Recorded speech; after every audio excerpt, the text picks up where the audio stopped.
Buongiorno da Leandro Maggi, oggi seguiamo il tour polesano del professor Carlo Pelanda, noto opinionista, politologo ed economista di fama internazionale.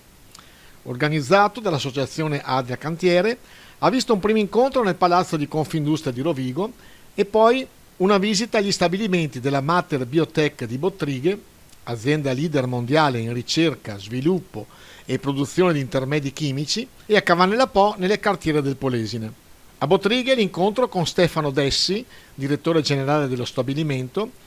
che è stato seguito con interesse dagli ospiti e sarà fissato quanto prima un incontro tra i vertici della Mater Biotech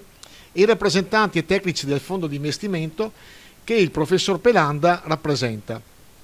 La delegazione del cantiere Adria, con Federico Simoni tra i promotori dell'evento, ha chiuso l'incontro a Cavanella Po nelle cartiere del Polesine. Alla fine della giornata, oltre alla sorpresa del professore di vedere aziende di questa caratura e di importanza internazionale in un territorio che non conosceva e soprattutto pensava non avesse strutture di questa portata,